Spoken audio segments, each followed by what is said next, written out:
तो भाइयों good evening. आज के वीडियो में बात करने वाले हैं कि आने वाला जो वीक है इसमें मार्केट कैसा रह सकता है, क्या ऊपर जाएगा, कौन कौन से ग्रह चेंज हो रहे हैं। भाइयों गुड इवनिंग। बात करते हैं कि आने वाले वीक में क्या हो सकता है मार्केट में, और पिछले वीक में क्या बताया था आप लोगों को। इसके बाद बात करेंगे कुंडली की और कॉमोडिटी की। ठीक है, राशिफल में फ्री वाले चैनल पे आपको डाल दूंगा, आप हर बार की तरह देख लें, क्योंकि वो वीकेंड में थोड़ा वर्कलोड ज़्यादा होता है तो वो नहीं निकाल पाते।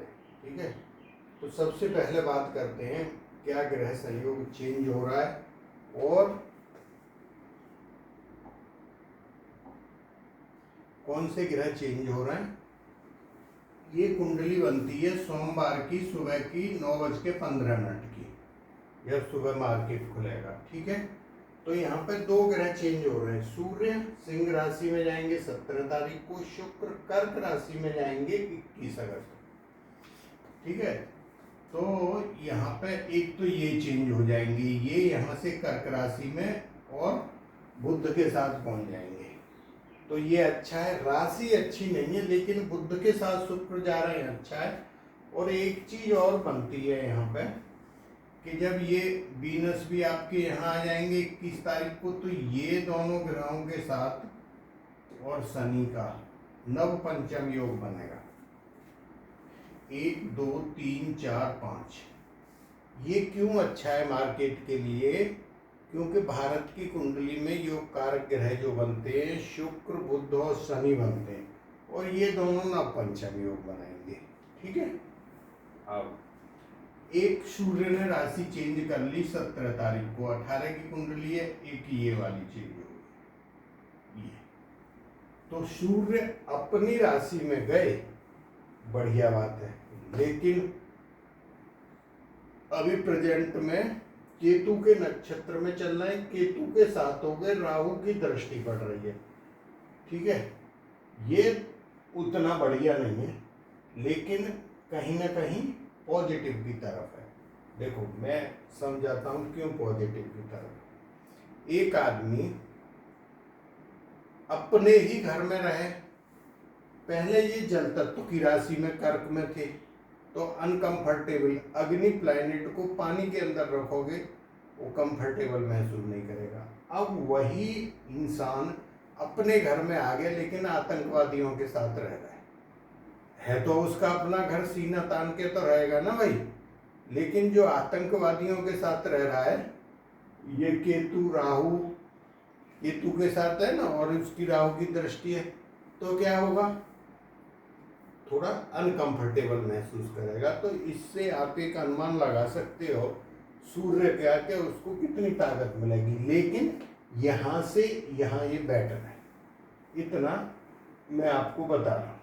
ठीक है, अब एक चीज और बन जाएगी फिर यहाँ जाती, सैटर्न और सूर्य का षडाष्टक योग बन जाएगा। सैटर्न और सूर्य का षडाष्टक योग बन गया। ये अच्छा नहीं माना जाता उतना, ठीक है, पर उतना खराब भी नहीं होता।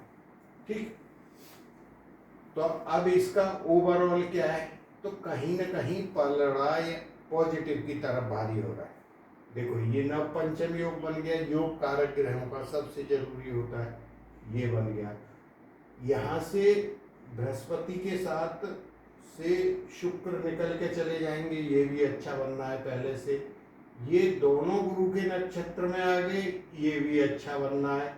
बुध शायद अपने नक्षत्र में असली में, वो भी ठीक है।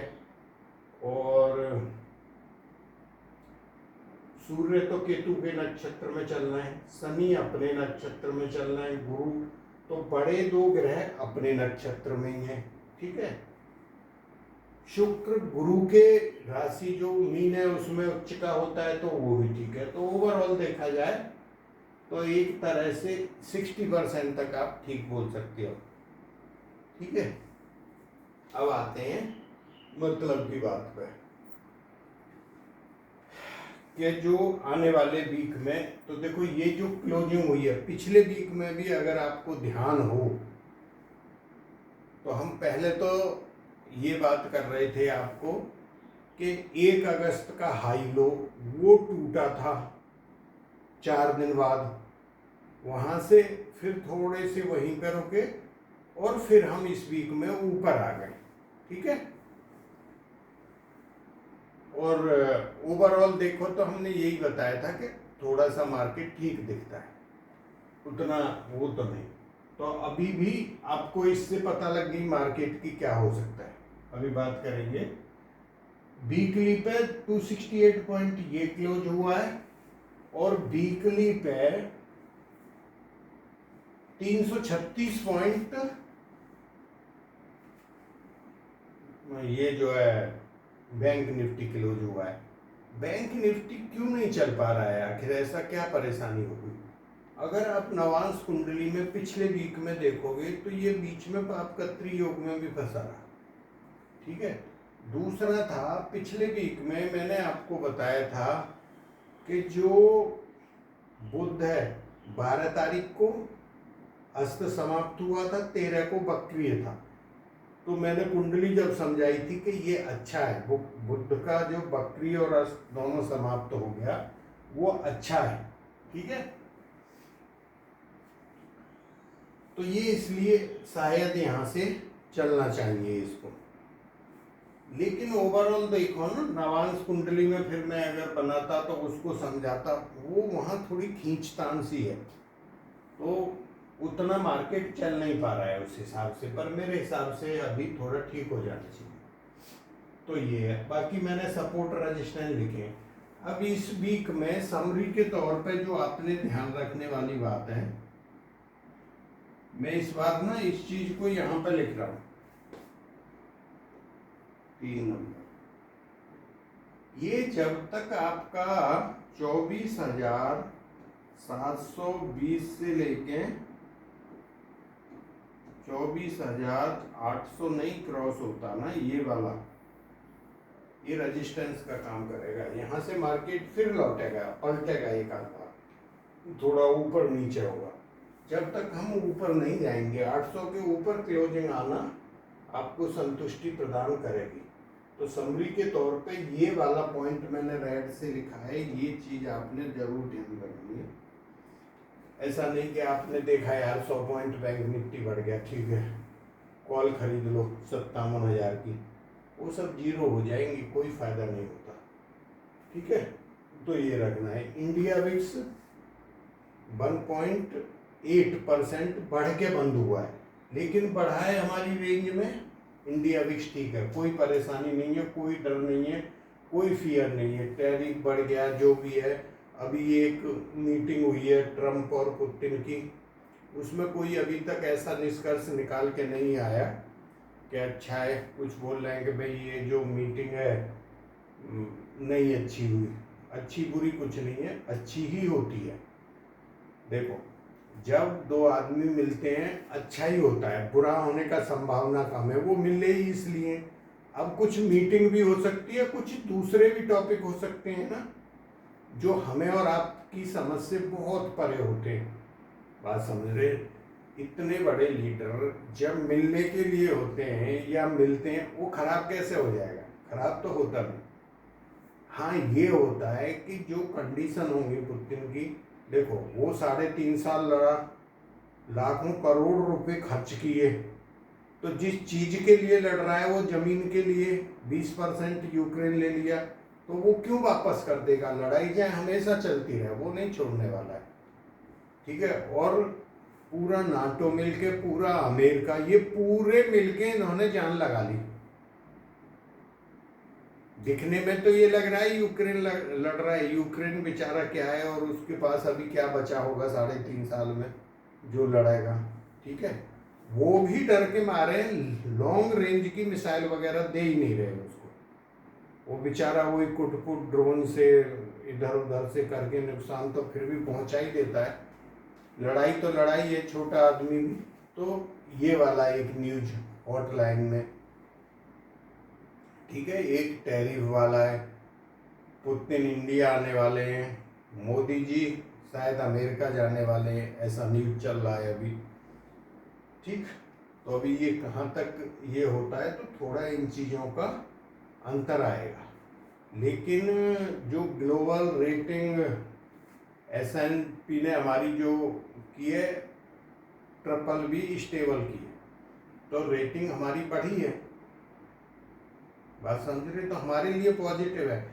दूसरा इसका टैरिफ का बताया है कि इसका कोई अंतर नहीं आएगा, हमारी GDP पे 0.2% का आएगा, नहीं 0.2 नहीं 2% का।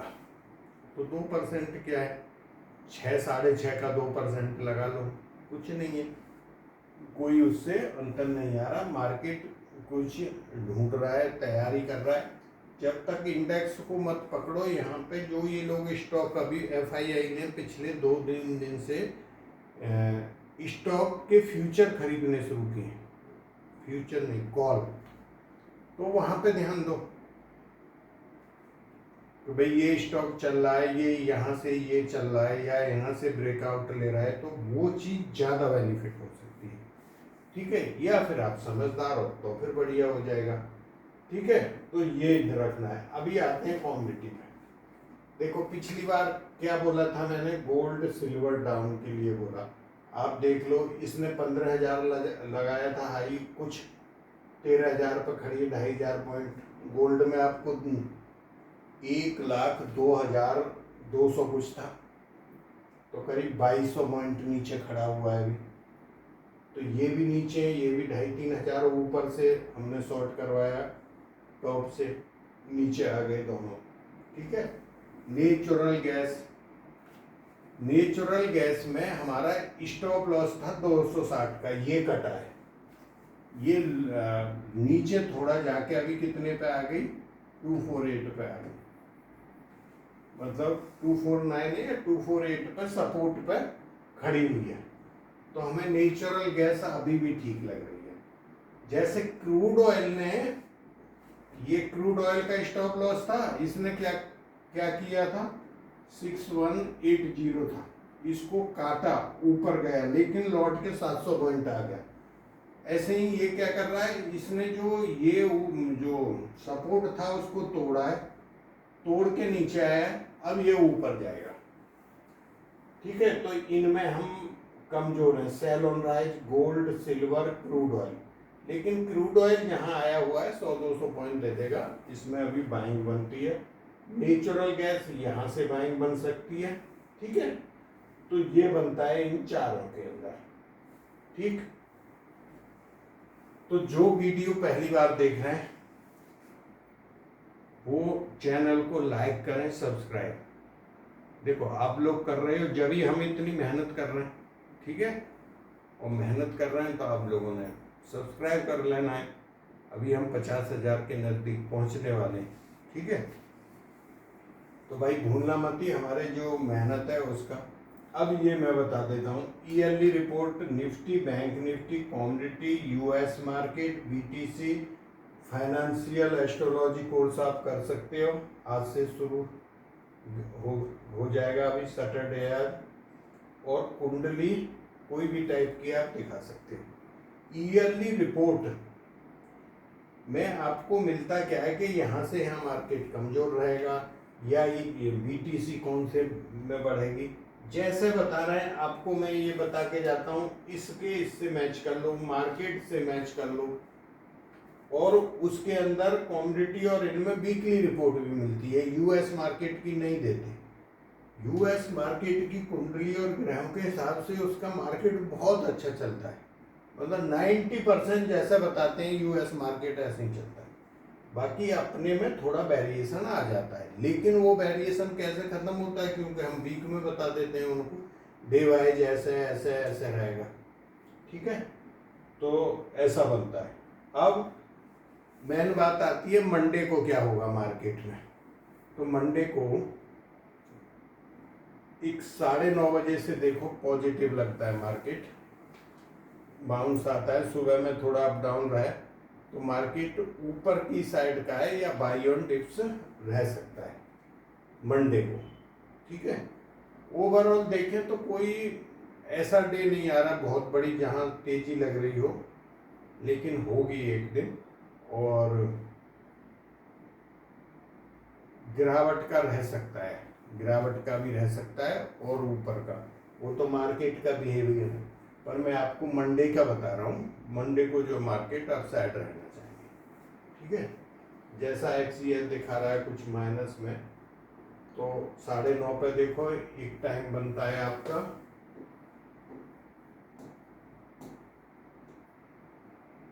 ये पॉजिटिव।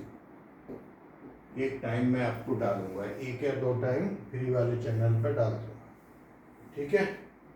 तो भाइयों थैंक यू, धन्यवाद। और आज है कृष्ण जन्माष्टमी जो हम यहाँ पे मना रहे हैं, होने को कल भी मनाई है। तो आपको भगवान श्री कृष्ण खूब सुख, धन, संपत्ति, स्वास्थ्य अच्छे से दें, और आप आपके परिवार परिजन सभी सुख से रहें, ऐसी कामना के साथ हम आज के वीडियो को विराम देते हैं। तो थैंक यू, जय हिंद, जय भारत।